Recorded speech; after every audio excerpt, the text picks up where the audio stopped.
You are now watching Believe. Do you believe? All right, welcome to On My Block Podcast and Green Bay Packer Podcast. I'm your host, Ahman Green, along with my good friend and teammate, Mike Wall. Mike, how you doing? AJ, doing great, man. I'm excited. You know, we got preseason finly. Finally. And then you get all hyped up and you see like everything's going on, and then you realize like, man, nobody's playing. Nobody's playing. And then the guys that did play, unfortunately, like the kid out in the Jets, starting quarterback, first round pick last year, plays and then already aggravated knee bruise or whatever he had, and then re-aggravated it into longer. Got to do surgery to fix the problem, and now he's sitting for a while. So you think about the Jets, you think about like the Jets, like the mindset of the Jets. I mean, how much has football changed? Like he made an insight. They tell him, and they're like, "Oh, I should have ran out of bounds." They're kind of excoriating him for not running out of bounds.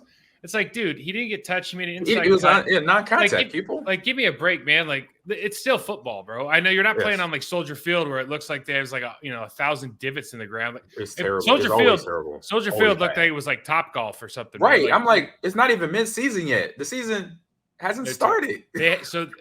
So we'll get into it later. But Soldier Field was so bad, or whatever. I think it's Soldier Field. So it's still so bad that there was like women's soccer, men's soccer. So there was another sport that actually canceled the game.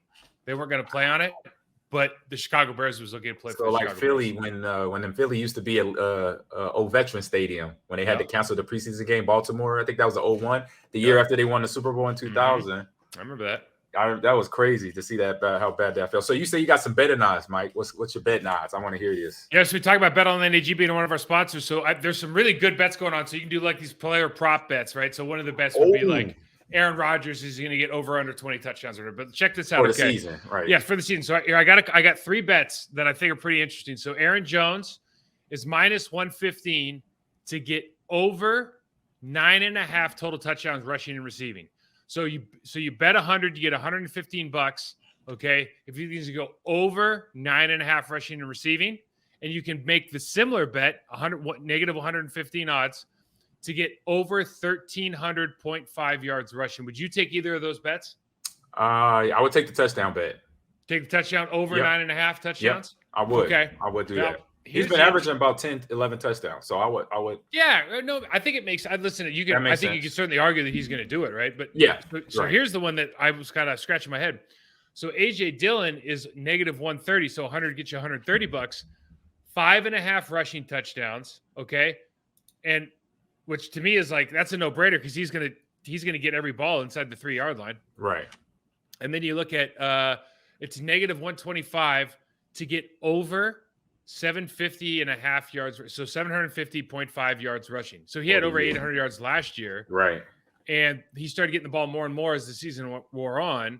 They don't have a number one receiver. Mm-hmm. To me, I'm like that seems like a pretty good. I'm not going to say it's a lock. It seems like a pretty good bet, right? Yeah, I could see that because big. You think 800 yards is realistic for him? So 20. So basically, you're saying close to 2,100 yards combined, which kind of makes sense. Yes.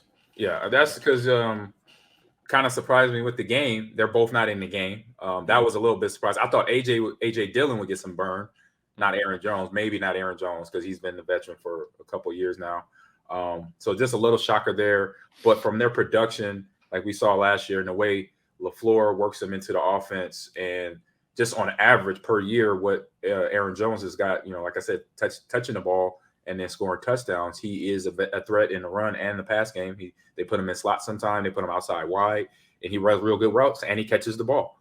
So I could see nothing's going to change. It just now it's going to just increase, barring injury for any player, that everything's going to be on par. And if he's on par, I'm gonna put that bet in and get some money back. Okay, so I like those bets too. I agree with you. So here's one so Alan Lazard.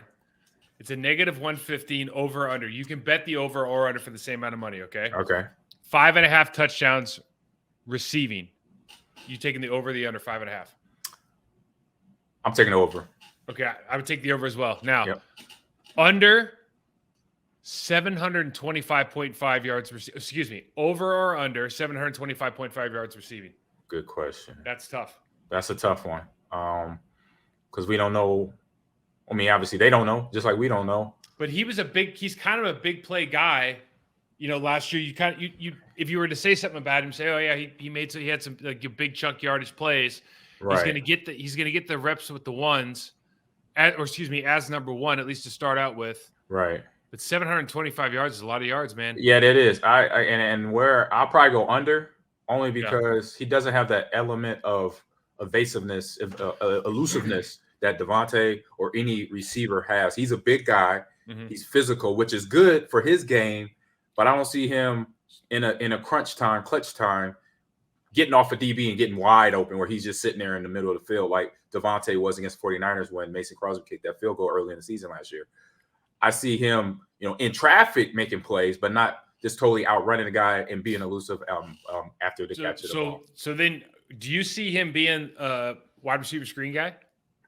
See, I think Devontae gets a lot of sneaky yardage because of his speed. Yeah, he gets a lot of sneaky yardage on that, but I don't know that he's that guy. No, wide receiver screen. No, I could see him middle, mid to long range, or I say short to mid routes. Mm-hmm. More like slants and stuff, but not the wide receiver screen. Wide receiver screen, I could see that be, which we've seen it, plays where Aaron Jones comes across the formation or out of the backfield wide receiver screen. More of those to, go with because of the deficit of Devontae not being here. So more of those type of plays. And then seeing what Christian Watson's going to do. If he wakes up, he's back or he's off a PUP list now. And how he, goes into this game against the Saints, if he's going to even play. That's the question. We just got. I think the PUP list now, so they're not even practicing. They're just doing individual. Oh, so okay. I don't know if he'll play this week at least, but maybe maybe he plays week 3. Yep. But to your point, it was funny. It was funny about Christian Watson. We have high expectations. I was, we were big fans of him coming out. Mm-hmm. I was watching. You get on you make the mistake, you get on social media sometimes, and somebody watched him, he's doing a route, and it's this guy's going to be the greatest, fire everywhere, and if they're trying to promote emo, yeah, hashtag, and you watch the route. It was like a curl route, and it's the dude's got so much horsepower that he doesn't know how to slow down, and he literally went out, he ran, he was and then he had he tried to do it. You're supposed to drop your hips, drop your hips, turn, right, and he just went hop, and he literally on his left foot 2 or 3 times to slow down because he's damn Fred Flintstone. He's got so much power going one direction. It was hilarious. Right. I was man, this is just. I guess we got to get it in.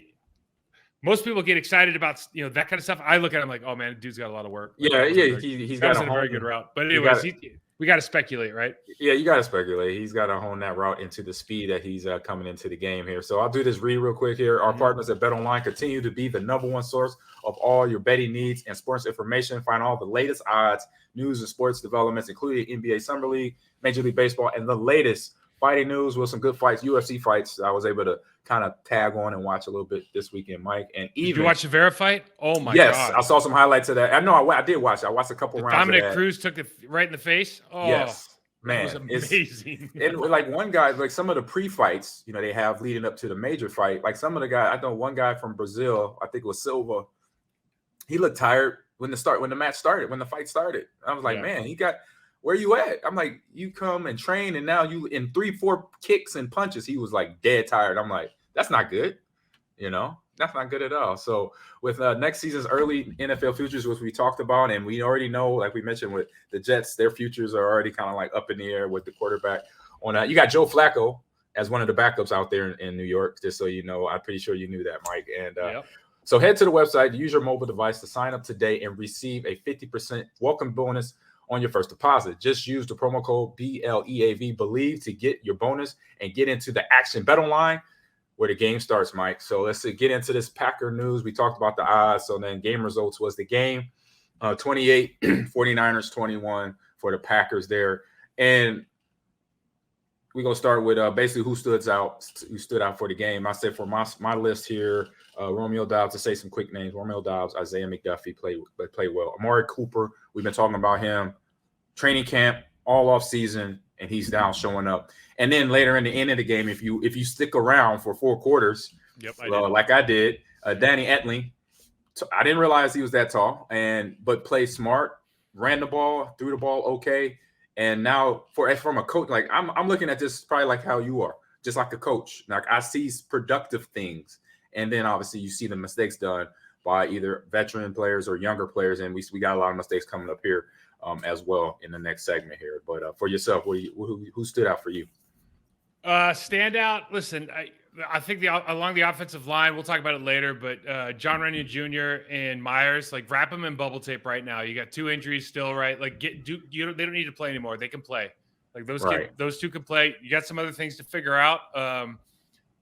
First group, second group, you got some things to figure out. Right. Those 2 can play. I would say I really liked watching Isaiah McDuffie as well. Mm-hmm. I thought that just the way that he reads run flow and shoots the gap, it was exciting to watch. The kind of the big takeaway for me, and not to like be negative, but like you hear all these great things about training camp and Jordan Love, and I don't even care about his stat line, right? Right. 2 touchdowns, 3 interceptions. 167 or something like that. You sit down and watch the All 22 a couple times. You watch this tape, like. There are a lot of balls that were just not thrown with the accuracy required to be successful in the National Football League. Right. And that was we talked about it a couple weeks ago. What is the game plan here if I'm Jordan Love? Like my game plan would be, can we get to a point where like I'm trade bait? I'm Matt Flynn. I'm Joey Garoppolo. I've heard Jimmy Garoppolo. You know what I mean? Right. Yep, like I'm gonna go. Dude, do you remember Jimmy Garoppolo? Signed at the time the biggest contract for a quarterback in NFL history. He had like 7 games under his belt. Barely touched the regular season pass and play coming up, but it was because he was coming from Bill Belichick and behind Tom Brady out there in New England. Yeah, but yes, absolutely. But shoot, man, if I'm Jordan Love, I'm kind of looking at it like, man, maybe there's a Niners team out there for me, because the Packers aren't it right now, but. We'll go into a little more detail, but I think that was probably the thing that stood out the most as I was watching the film again. Yeah, and like other thing, I say O-line for the Pack obviously kept a clean pocket for him. I mean, for the throws that we're talking about, he didn't have a lot of pressure on him, so it was under his control to then now put the right accuracy on the ball and the right touch on the ball, and you bring up that fact that he's not doing that. And he has good protection. So is he out there just overthinking it, and just not being himself and just relaxing and playing ball, throwing that ball like when he was in school at Nevada. You look at the first third down, he stares down his receiver. Yep. Then he overthrew Romeo Doubs. Romeo Doubs had some good plays. He had some drops. He had what you would if you said, hey, this guy is going to be a high level player, but he's young. Kind of what you expect, right? Like he had some really good plays. Obviously, he stacked that guy really well in the touchdown. He stacked very well before he got overthrown or underthrown. I forgot. It was just a poor ball. Underthrow. Poor ball. He also had some plays that he probably wants back.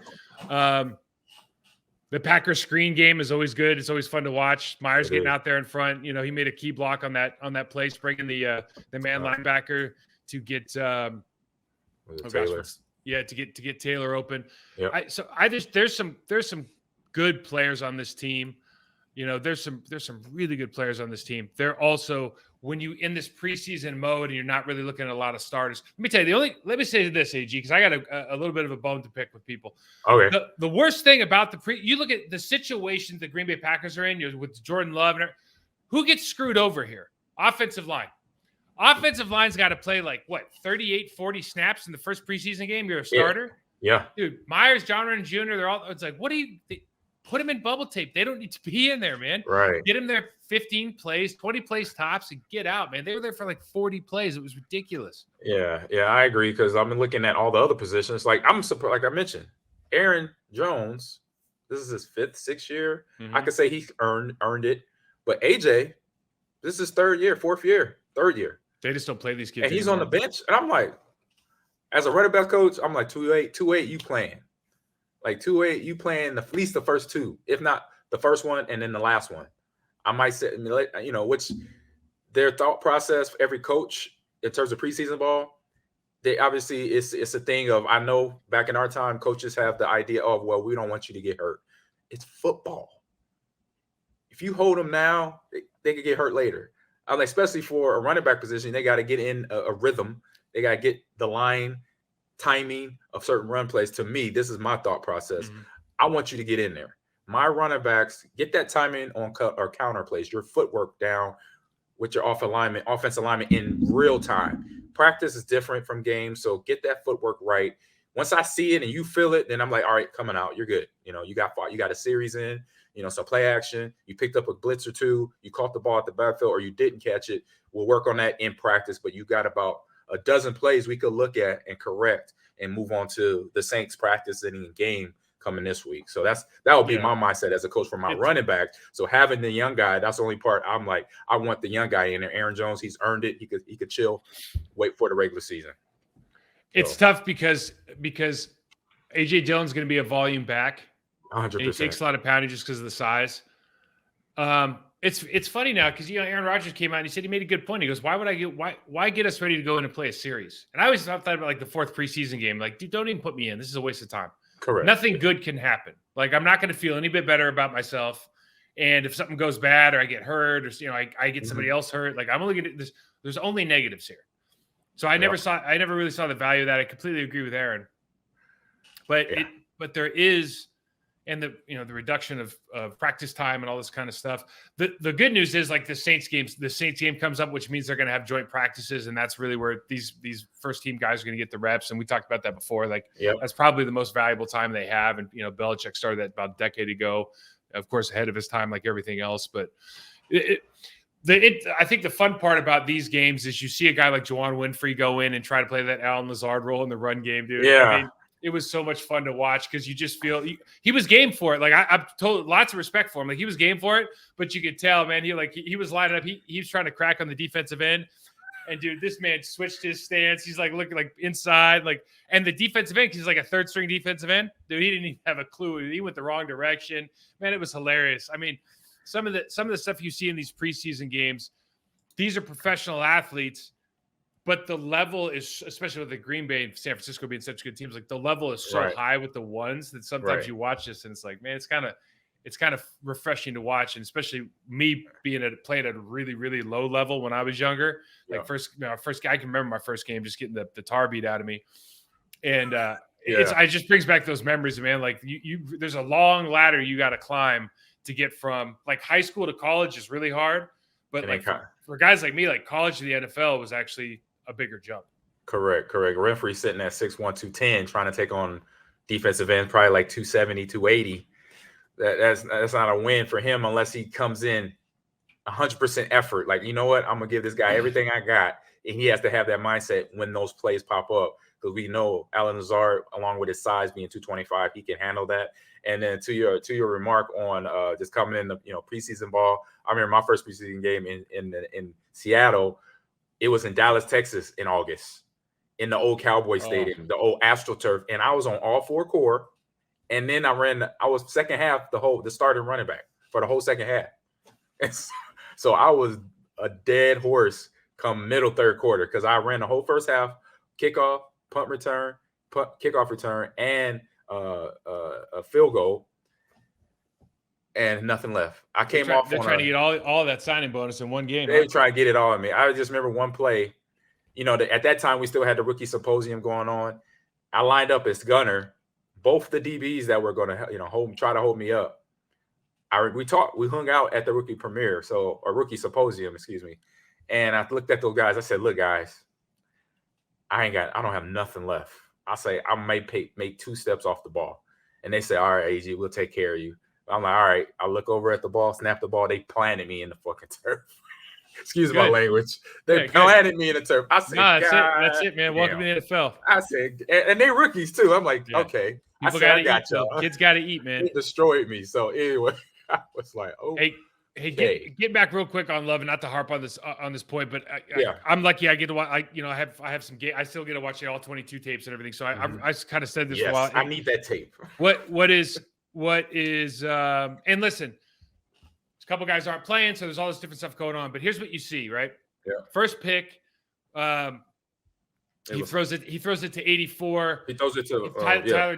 Is that Tyler Davis? Yeah, Tyler. Okay, so that's like a triple slant look on the and listen. High ball. Ball's high. It's a tough catch. Should he make the play? Yes. Is that a bad ball? It is. Yes. That's a bad ball. Bad things happen when you throw the ball high, especially against a slant when the inside guy's coming right for his stomach. Okay, That's a bad ball. Don't hang your player out like that. Okay. By the way, to 84's credit, he actually ran down the ball and made the tackle. Yeah, I didn't see that at the end. Yeah, he ran it down. So to his credit, listen. Bad play for him. Like, welcome to the NFL. Bad play for him. Ran down to make the play. Good for make up for it. That's a way to make up for it. That's good coaching tape right there. Underthrows Dobbs on the first one.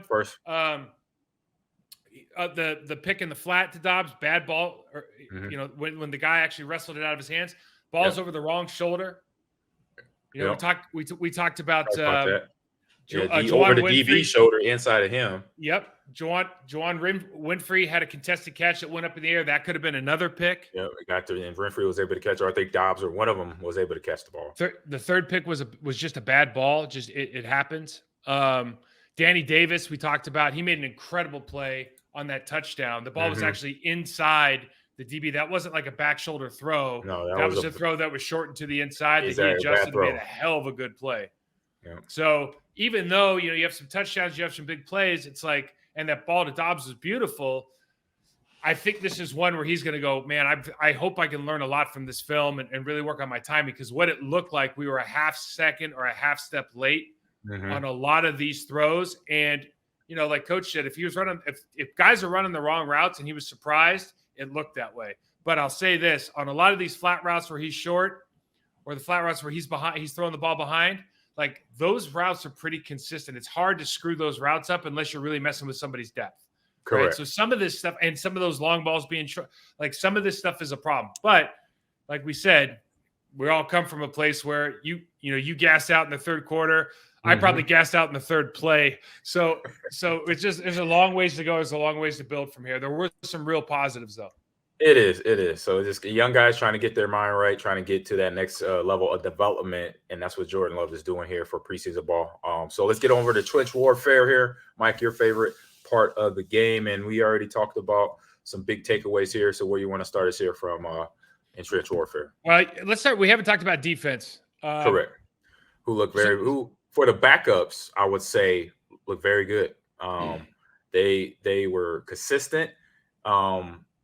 A little broken stuff, in terms of coverage. We'll talk about that here in a little bit. But overall, defensively, as backups, I'm okay, because there's a lot of good stuff to work on. They made some good plays, and they had their bad plays. So now you correct those and then move on to the next game, which is the Saints game coming up. So what about yourself? Start there. I think there's talent along the defensive line. Like, we didn't see the first round pick. I think he was in the concussion protocol. Obviously, we didn't see the starters. Slayton can move. He can move the pocket and he can rush an edge, right? And those are two things you got to have. So that kid can play. For me, we came into the preseason going, okay, one area of need for this team, in my opinion, is backups for Preston and Rashad Gary. And I don't think the guys that started the game, we're talking about what's 53's name? Come on, Mike. Garvin. And Jonathan.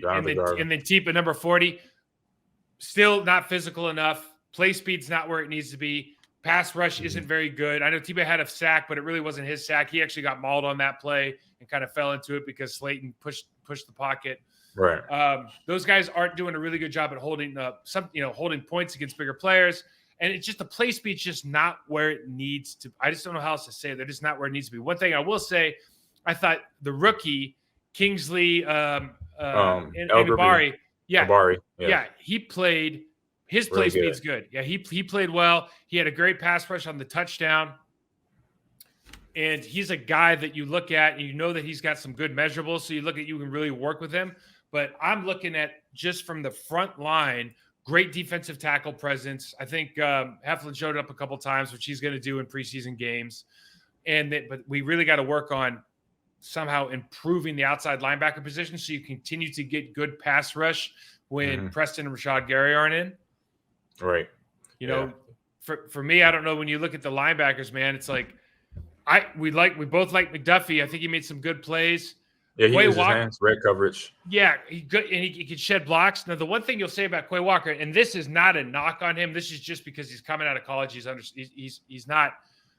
He might have good measurables, but when you see him on TV, I'm like, oh, he's kind of tall and thin. Like, you know what I mean? And so when I saw it, the one thing I saw was like, I would run right at that kid until he proves he can take on and block, shed a block, and make a tackle, because he didn't prove in that game that if a lineman got up to him that he could get off that guy and make plays. So that's something he needs to work on. They lined him up, but they did the 3D lineman over, defensive end open on the other side with him in the B gap, rushing the B gap. was kind of robotic in his movement. Like there wasn't a lot of wiggle in his pass rush. They were running a TE. It didn't.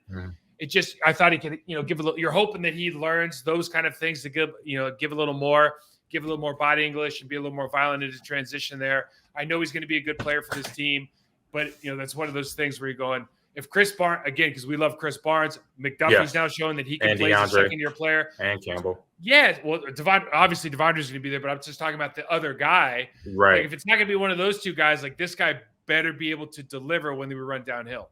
Yeah, you got because I looked at the count. It's like 15 linebackers, and we know those linebackers. Some guys are hand in the ground guys that are on this Packer linebacker core, and then some guys can kind of play everywhere, kind of like DeAndre and Chris Barnes. That was on the field a lot of the game. Ty Summers was out there a lot on special teams as well. But McDuffie, I saw him, just around the ball a lot, being there on tackles, being in the position he needed to be in to make coverage. What I saw, like I say, defensively against the 49ers, offense, knowing Shanahan, knowing where he comes from, he likes to run the ball. So you saw those double tight end sets and that line getting off the ball, and just seeing the younger players like Kingsley Eggerby getting push away from them, because usually you saw the San Francisco line surge 2 or 3 yards ahead. But when he was on the ball, that guy he was blocking, or the guy blocking him, that guy was going backwards. So to see that happen, little things like that, or little silver linings for a defensive coach, a defensive lineman, linebacker coach to say, hey, this is, and he's using his hands a lot, and he's long too. So I think that's good too, because any linebacker that has length, use that and knows how to then play off of that, later in, as he develops through training camp, and his, and his career. Any linebacker that we know that we played against, that you had to block as well. That's a problem when you got a lanky linebacker, tall, and then has the aggressiveness too to mess around with different moves to get in the backfield. So on the defensive backside, we saw just a little misread on coverages. I say, I think it was Gifford. Rico Gifford. Rico Gafford. Oh, my Lord, man. That was the laugher of the day. That wide receiver stuck him on the out part and then went vertical. I was like, oh, man. He ended up on his back. Around. Yeah, I know. He ended up on his back. You got a good view from that. That was, and then the safety on that, Vernon Scott, he's looking at the tight end coming on the drag, and then for whatever reason, the tight end leaves the middle, and he's still looking in the backfield. He never started to bail back to cover the deep end. Looked like cover 2 to me. Looked like man-to-man cover 2, and he got stuck looking at the tight end. So that play design, and then obviously good route running by the 49ers receiver there to get that busted coverage. And then earlier in the game, a younger guy that played safety but was up in the box helping out was Danlin Levet, getting beat on that first Trey Lance touchdown. It's just got to be aware where you at and where your help is coming defensively, because it's all about that cover 2, cover 1, cover 3. Know your responsibility as a defensive back and know where your help is coming. Know if your responsibility is a zone area, stick to it. But obviously somebody comes to that area and it's cover 3 and he's already taken away, you got to carry with him. And he didn't carry very, very well. And you saw Trey Lance to, get a ball in, a nice deep ball for him, and good catch and run after that for the receiver as well. So just those little things that are teachable moments that the defensive backs and the defense as a whole could then use and get better because we know we got another passing team coming in with New Orleans, because that's what they do. I'm not sure if Jameis Winston is going to play or not, but that's something I say this game definitely is going to get them ready for obviously this next game and then the rest of the regular season. Well, one thing that it shows, and because we don't have our starters playing, so communication was obviously not as good as you want it to be on the defensive side, and you see that both in the secondary with what you're talking about with some miscommunication or misreads, but you also see that on the line of scrimmage with the San Francisco 49ers getting off the ball faster. Sometimes there was some communication errors on the field. Are we down, ready in our stance in time? All those kind of things are kind of what you expect in the first preseason game with guys that aren't used to playing that many snaps. But one thing that is a positive is you didn't see a lot of missed tackles. No. And when you don't see a lot of missed tackles with your backup players, that means the coaching staff is doing a really good job of making that a priority, and that's going to pay off in the long term. So that's one of those things I think that we can take as a positive to take away as far as what the preseason is and understanding how this might apply to the rest of the team, right? Yeah, 100%. I mean, those are things on your coaching list that you check off for each game. Like game 1 preseason, I just want to see guys like you said, tackle. Just make a clean tackle. And when the guys in here every time, if you got 3 tackle attempts, be 1,000, be 100. be 3 for 3. If you had tackle attempts, catching the ball comes your way. Make sure you got eyes on the ball. You catch and tuck. Don't worry about the run after. Just catch the ball. Fundamentals. This is live. Yeah, this is live action now. We haven't had that at all. We know this 100% of how practices are.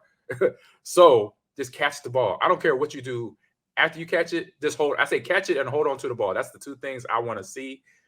If you catch and able to keep it on the run, then go. But you better hold on to that ball. Keep it high and tight. Things like that. Blockers, don't get caught holding. I want to see hands inside tight. And then if you let them go, flip them and push them.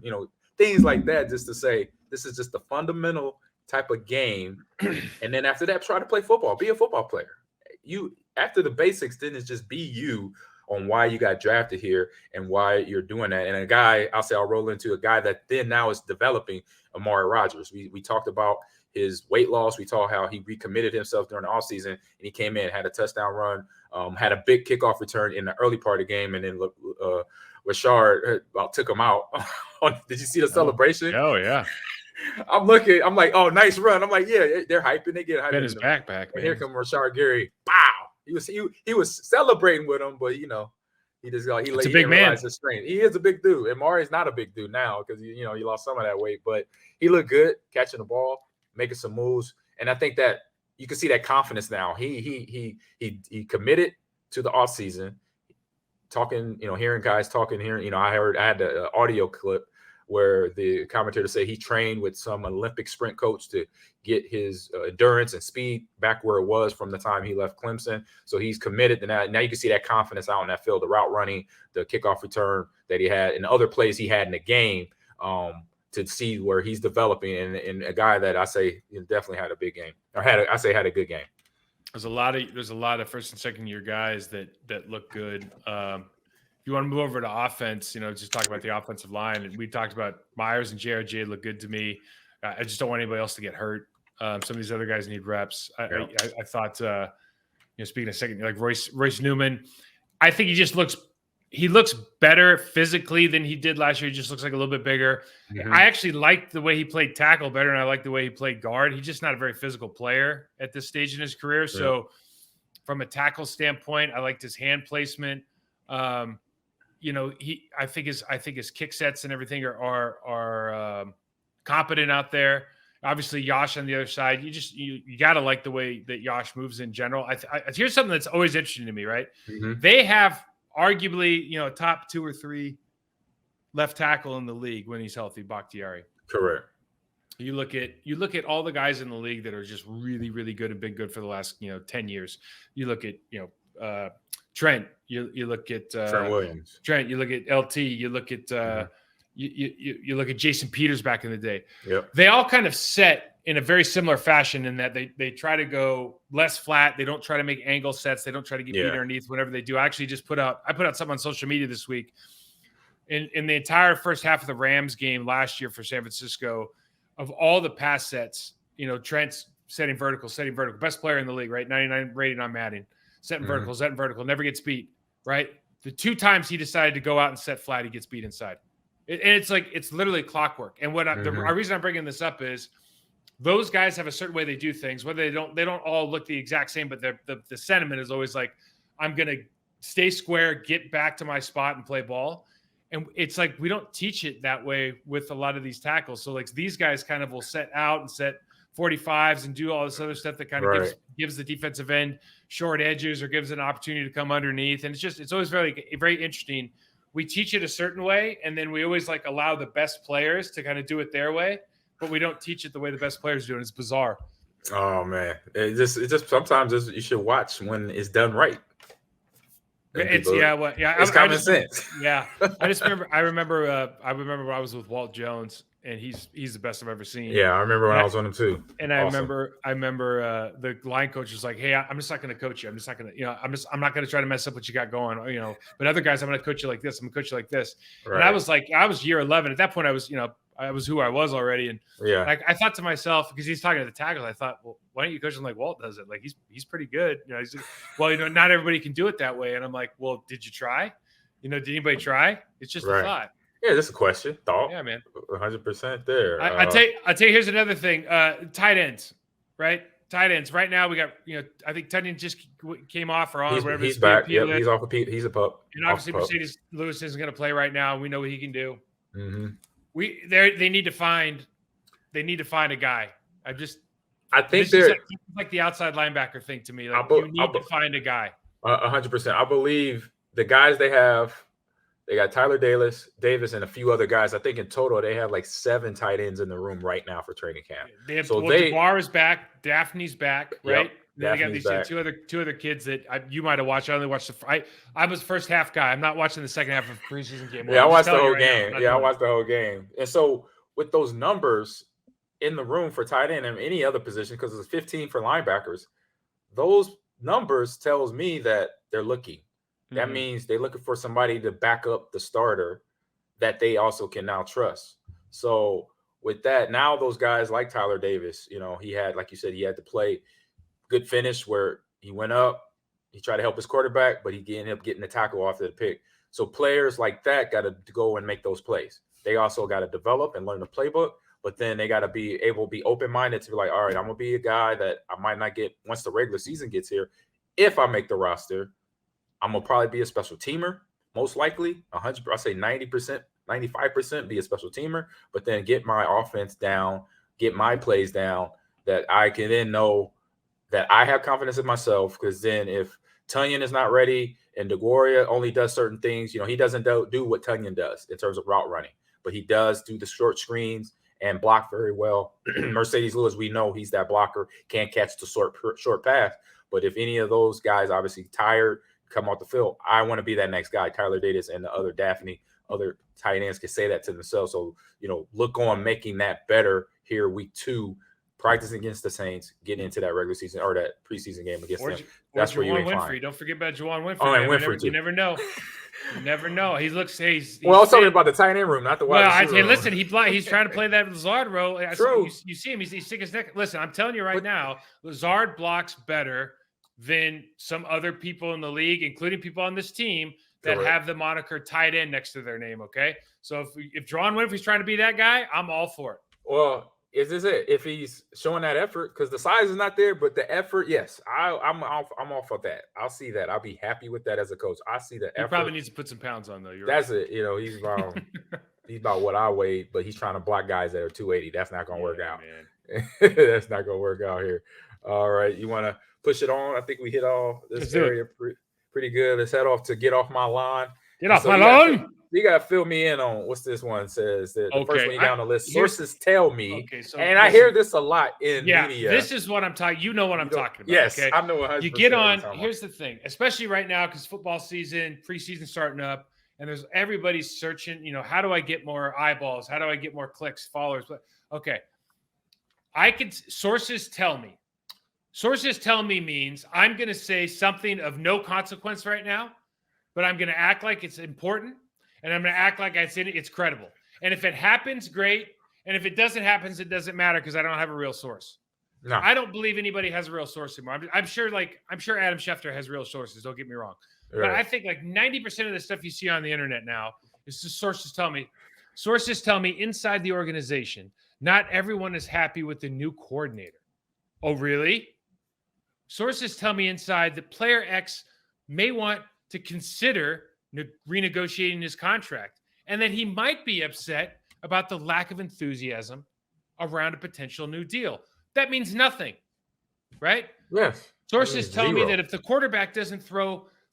backup quarterback doesn't throw 3 touchdowns in the fourth quarter of the preseason game, the team might start looking for some new options. They're looking already. Like, what do we these are all nonsense statements that people keep. Well, sources tell me inside the building.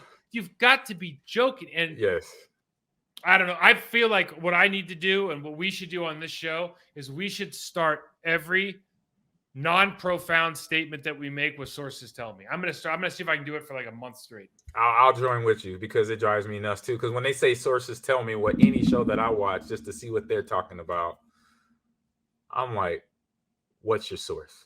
That's like you have no source. What do you? Okay, I understand. It sounds good right to come out for the fans' sake, but for us, it's like, man, come on. We understand the journalistic integrity of protecting your sources. Yes. Right. But there's two things that are going on specifically here.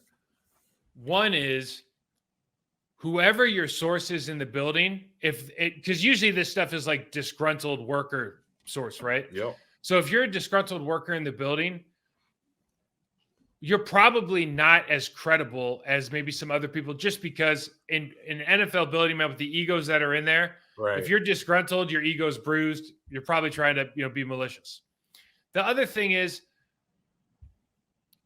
I generally, with some of the stuff you hear, because it's so vague and it could happen, it doesn't matter. Like some of this nonsense I just made up. Right. That I honestly don't believe that these sources are either real or at the very least credible. And it would be so much more fun to just have reporters go, I'm going to speculate here, but it's just because it's fun. Let's speculate. I'm pretty sure some do. Well, I you know what I mean? Like that would be more entertaining, because in other words, I'm going to make something up and let's just talk about it, because that's really all we're doing anyways. Yeah, I can see people in our area, podcasters, will do that for sure. Because, it's like, what are we going to talk about else? It's if you don't have nothing to talk about. I can see Jalen Rose, he has his show. I can see him doing that. Well, he's a source. Yeah. He is the source.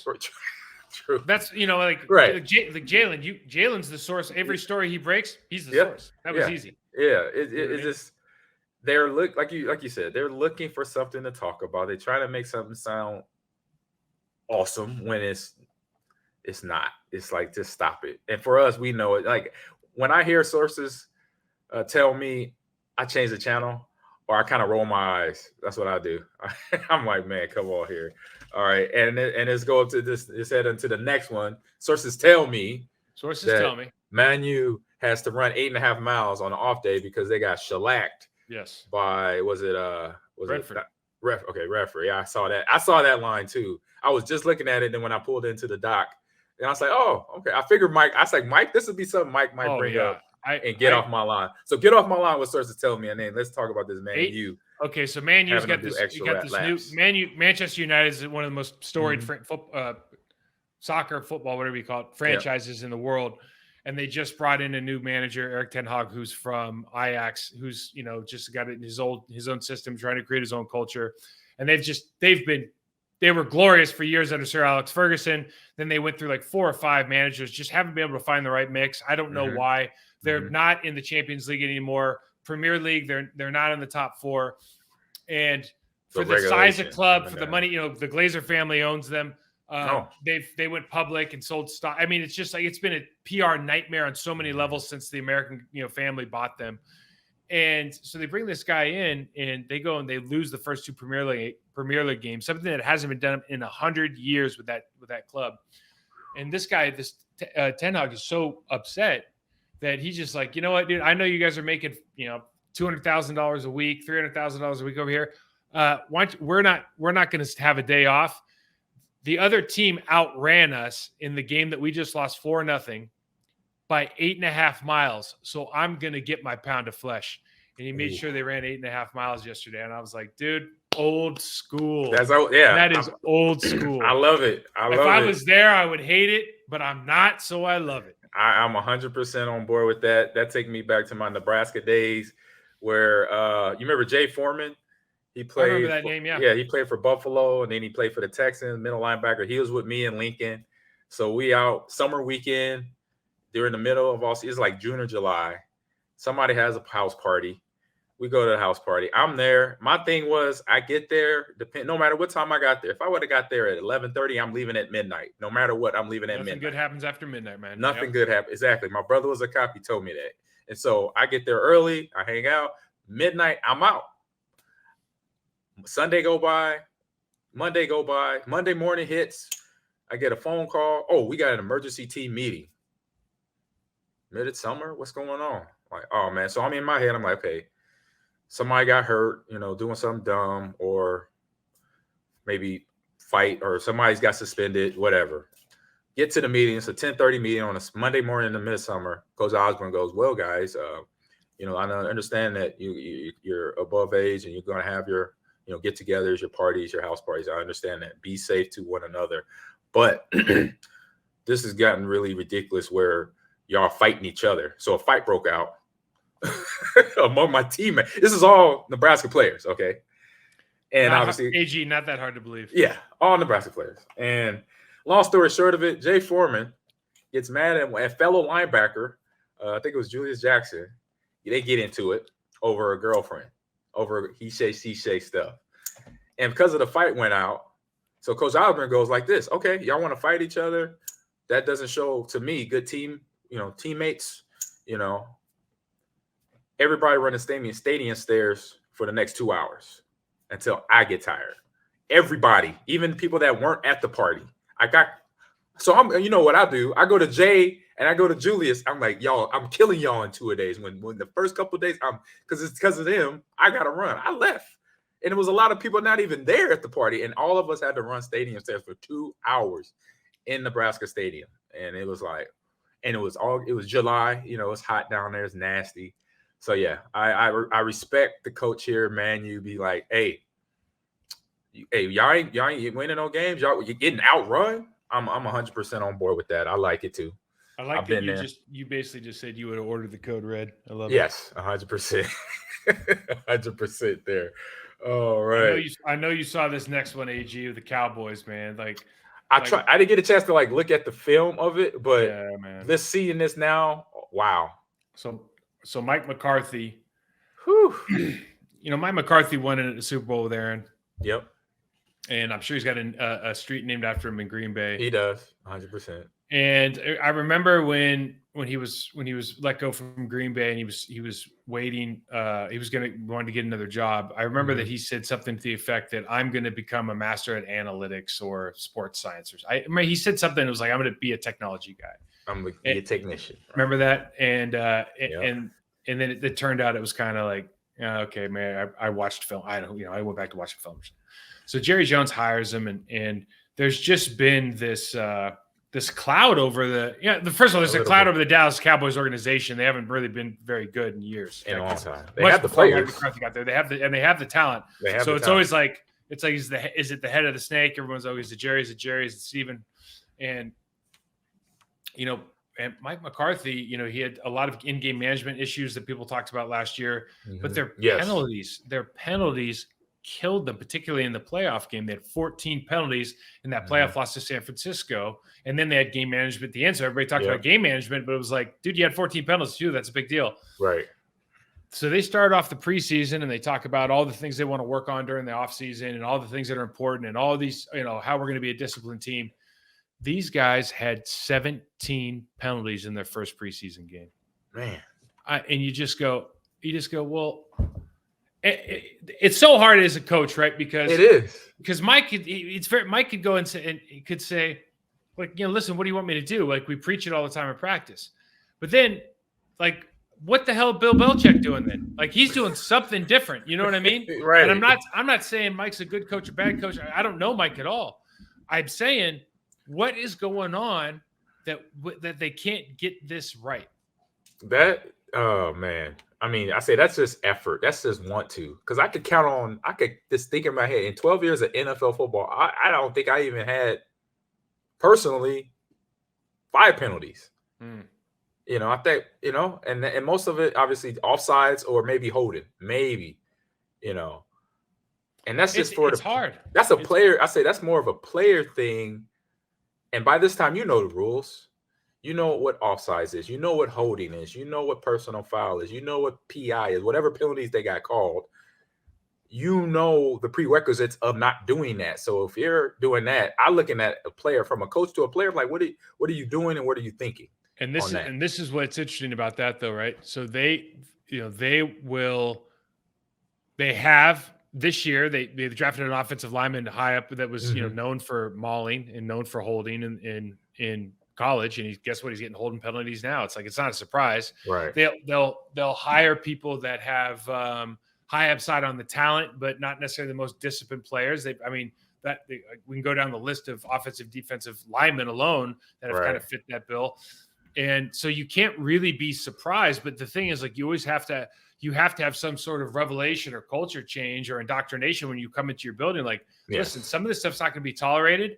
And the only way that you can really tolerate, you really punish an athlete, you're not going to punish their wallet because you can't fine them for it, but you can punish them with playing time. You and can. Guys that if you got the right guys, which may be the problem to begin with, Correct. because there's always been kind of questions on who's really making the general manager decisions there in the war room, wants versus needs versus fan favorites.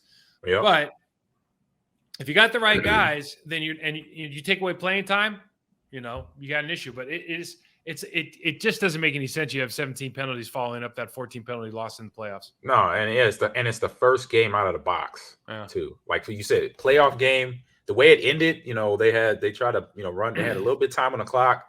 I think they were out of timeouts or something like that. So the timeout management, and it was a whole season thing because it was earlier in the season. I can't remember the game it was, but they mismanaged the time earlier in the season, and then it bit them in the butt in that playoff game against the 49ers.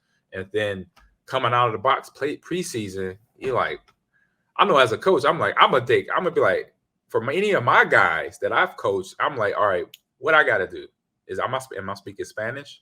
Because I remember the one coach, a coach, I can't remember if I was in college or pro, but I remember a coach saying, hey, it takes no talent to stand still in terms of jumping off sides, because we had an O-lineman jump off in practice. I'm not sure if that was Green Bay or if it was Nebraska or even Seattle. But he said it's something simple. It takes no talent to stand still. The snap count. You know it. Just wait till you hear what the quarterback said that the ball is going to get moved on. Do that.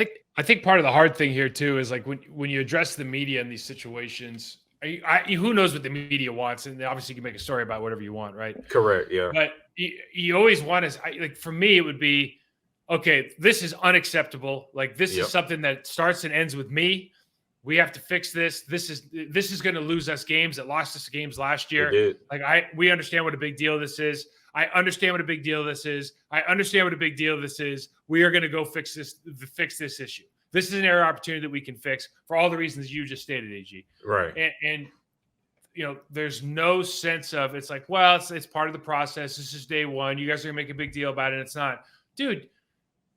The Raiders led the league in penalties for like 10 years straight, and they never made the playoffs for like 10 years straight. It's a thing, man. It matters. There's certain things you don't want to be number one in. This is one of them. And I don't know. It's just get off my line. You and I know a lot of guys there, so I'm always just like, come on. Yeah, get off my line with that. Yeah, for the guys that work behind the scenes there. And so for my get off the line here, when I was just kind of scrounging around, saw this sad article of Mike Hintman. He was a head coach of the Dallas Little League football team. He was shot and basically murdered in a disagreement over a Little League game. And the suspect is Yaqub Salik Talib, which is the brother of former NFL player Aqib Talib, Pro Bowl defensive back that played, I think last team was with the Buccaneers. And so Hickman was a pillar of the community, role model down there in the Dallas area. And the police said there was a fight on the field following a disagreement with the coaching staff and the officiating crew. So I know one thing. This is Dallas Little League, not football. High school, not college, not pro. This is little kids playing football. 9-year-olds. Okay. So 9-year-olds see this go out. They're saying, the kids can't even sleep. They were right there front and center, front line. And, this is just, for me, get off my line with it. This is ridiculous. Like, it's very little. I understand Texas and football and how big it is down there, but ain't nothing this big to lose your life over. One thing we always talk about, AG, is there's so much manufactured emotion that goes into football. There's so much machismo because people are worried about getting hurt, worried about getting physically embarrassed, physically overmatched, losing a game, whatever. Yeah, and well, I think yes, but I do think there's something to. Because it's a violent sport, people act in a way like they're trying to make themselves like, oh, I'm pumping myself up, I'm a tough guy, this whole thing. Yep. And like, it's got to stop, dude. Like, especially at 9 years old. Like, what are we talking about? Right. And it's not worth it. Those kids aren't going to have their parents there anymore, their dad anymore. It's sad. Right. Exactly. Not their dad, not their coach, and now nightmares for we don't know how many years. And that community, I say the state in general, you're down there. With the stuff back in the school shooting back 2 months ago, it's just now it's like, I'm like, that's why we call it get off our line. Get off my line with that, man. Like, what? type of fight or disagreement in a little, is that so? That's the question I want to ask myself, just myself. I'm not going to continue that conversation no more. But yeah, get off my lawn with that. With people, stay home. I know there's little leagues. I know here in Wisconsin, one of my daughters plays softball. And the league in the league rules, it said if you're going to argue or be that parent, don't come to the game. It basically said that we want these kids to play softball, have a fun experience. Win or lose, everybody's doing doing their best, and that's it. If you're that parent that is going to harass the coaches, harass the players, don't come watch the game. And this sounds like we don't know if Talib was a coach or a spectator and family was playing. We don't know those details, but man, don't be there. Don't do that. It's a 9-year-old football game. What money do you got on it? What's that serious? We were at a tournament in Riverside County about 3 years ago. Mm-hmm. This Cali, up in Cali, in California. So This is just north of San Diego. Mm-hmm. And there was I want to say it was either a 9 or a 10-year-old girls soccer game adjacent to where one of my kids was playing. Mm-hmm. And we packed up. We get done with the game. We left. A lot of the team stayed because they had split my son's team into 2 teams, and one of them was playing afterwards. We had to go to my daughter's game. In the 9 or 10-year-old girls game, there was an argument. A dad went to his car and started shooting. Wow. And there's 16 fields or 20 fields, whatever it is. There's all these people and the cops come and everything. And man, there's so many more political things we can talk about, like gun laws. Correct. But holy hell, how bad does your life have to be that even sounds like a good idea? Like I got to bring my gun to the game, or it honestly makes you sad. And I don't know what else to say about it. It's sad. It's sad. It's sad. It's sickening at the same time. And, I did a stream back when the shooting happened in Texas at the school shooting there. On my stream, I still have the links on there on how to help your state. Go to the state Senate, go to the state Capitol to change gun reform. So that's continued. That's going to stay in my stream. Where do you think? Hey, where do you think? And I'm in Texas, but where do you think the one to Texas leads? Because I would say it leads to that leads to a dead end on the internet. Like you imagine the Texas gun law, Texas gun law, it's just we're sorry, 404 file not found, or whatever. Right. That's a place that goes. Right. I've been I was in Texas for 2 years, being in Houston. Man. I know, and then right around. I remember my first couple weeks there. I was like, this is a whole nother country down here. Were you here? I wasn't here. Were you here when open carry was like, or you could have a non-concealed weapon, like you could put your holster on your gun and walk into Wendy's? That was 2008. Were you there? I was there. God. I was there. Dude, I wouldn't have gone out of my house. I felt so uncomfortable. Yeah. I grew up in LA. I grew up in Crip and Blood territory, so you know how I feel. It just feels different, though, doesn't it? I was like, "You just gonna walk around?" Wow. I was like, "Wow." I had moms walking in strapped. I'm like, "Yeah, man." Is it like that? I'm going to the Piggy Wiggly down by my house in Houston. I'm like, oh, Kroger's.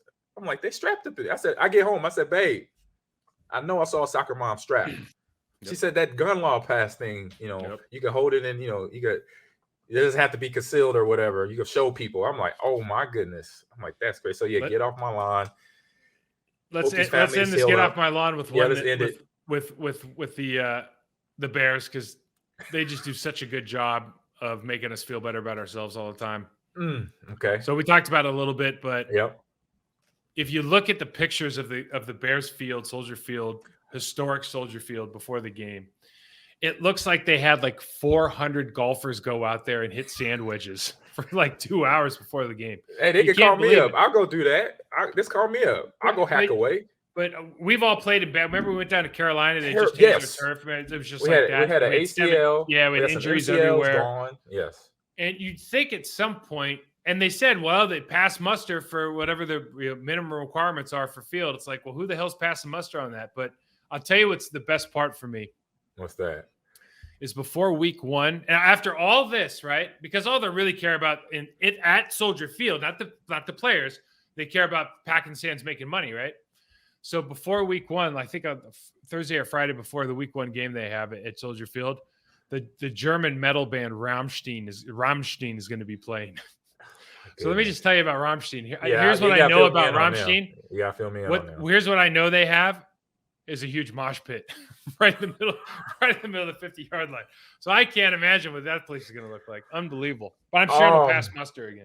Oh, wow. Yeah, get off my lawn, Bear Stadium. I remember, I saw the kick when the one kid, like a wide receiver, a running back, kicked the field goal for KC. I said, look at that. The only thing I saw was the turf. I was looking like, oh, my God. It's preseason. I'm like, that turf usually looks like that in October, not August. The Bears kicker said that he was practicing at home, and it was like going to his high school field, and it was a turf field. And he said I had to stop kicking there because the field conditions at Soldier are so bad. He had to go find like a cow pasture or something to go kick at. So it was more realistic. Right. So because you practice how you play. If you're playing in a nice field and it has all the clean lines and it's no divots, yeah, you're good to go. That's not a good setup for a Bears kicker. Any player, Mason. So Mason's going to be down there this year. He needs to go to like one of the high school fields in the Green Bay area to get ready for that field, or go to a golf course where they have bad. That's what you do. You just go to a golf course, go to the driving range. Yep, go to the driving range, and then just get one of those electric blowers and have them just blow in your face every time you kick the ball. It'll be easy. Yeah, because they do have that coming off the Lake Michigan water right there, that lake effect. Oh man, yeah, get off my lawn, Los Soldier Field, with that one. So we're coming to the end of our show. So thank you for tuning in. We'll be back next week, talk about the Saints and more training camp ball for the training for the Packers, because now they have the Saint joint team practicing along with the game coming up this weekend. It'll be a home game for the Pack, and so we get to break that down. I got to get that 22 film that Mike has got. That's better. No commentary, no commercials, no Geico. No other commercials. I do miss. Is Larry McCarron and Wayne still doing the show? Because I do miss them. I miss them. Yes, they are, and they do radio too. I love Wayne. I love Larry and Wayne, man. They're the best. Yeah. And so yeah, they still doing it, Mike. And so everybody, where you can find me on social, on Twitter and Instagram, my following name is Ahman Green 30. Mike, let everybody know where you at. Mike Wall 68 on Twitter, Process Superform on Instagram. AG, man, it's always fun. I'll talk to you soon, bud. All right, man. Have a good week and see you then.